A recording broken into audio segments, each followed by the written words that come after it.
कीर्तन चालू असताना दर्शन घ्यायची पद्धत आहे. ते टी.पी. मुंडेच्या लक्षातच नाही आले की इथे असं नसतं म्हणून. नाही ना, आमच्याकडं तुमच्याकडं कसं आहे, लेकडं करेला घेऊन चालू कीर्तनात दर्शनाला येतात. आणि त्या काय होतो, जो रंगदेवता आहे, मांडलेला जो पसारा आहे तो एका मिनिटात जातो. म्हणून टी.पी. मुंडेला आपल्या इकडची पथा माहीत नाहीत, ते मुंडे आहेत, परळीचे, त्यामुळे आलेले आहेत, त्यांना काही टेन्शन घेऊ नका. नाहीतरी टेन्शन आल्याशिवाय राहत नाही, तो भाग सोडून द्या. भगवान कृष्णाचा काला आहे आणि लोक आलेले आहेत. आपला टाईम एकचा आहे. याचं कारण असं आहे की सगळा उन्हाचा समाज आहे, हा उन्हाळ्यात राहणार आहे.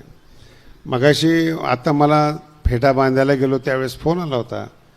आपल्या बीड जिल्ह्यातले भूमिपुत्र धनंजयजी मुंडे या कार्यक्रमाला येणार होते आणि 2 तास हेलिकॉप्टरच्या शेजारी बसले, पण त्यांना क्लिअरन्स मिळाला नाही.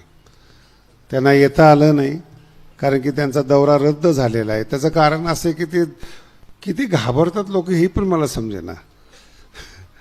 जो काही भाग आहे तो एक भाग वेगळा आहे. क्लिअरन्स मिळाला नाही, त्यांचं निघता नाही आलं तिथून. जे काही हेलिकॉप्टर उडण्यासाठी परवानगी लागते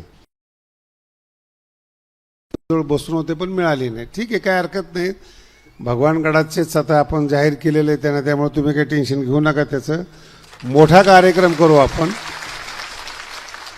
त्यांना मला तर असं वाटतं की त्यांच्या गालावरून जे वारं गेलेलं आहेत, सगळ्यांनी मिळून भगवान बाबाला प्रार्थना करा, एवढी चांगली वाणी जी बंद पडली आहे ती सुरू व्हावी आणि पुन्हा पहिल्या पदावर येऊन समाज कल्याण त्यांच्या हातून घडावं, एवढंच त्यांच्याविषयी आपण बोलूया.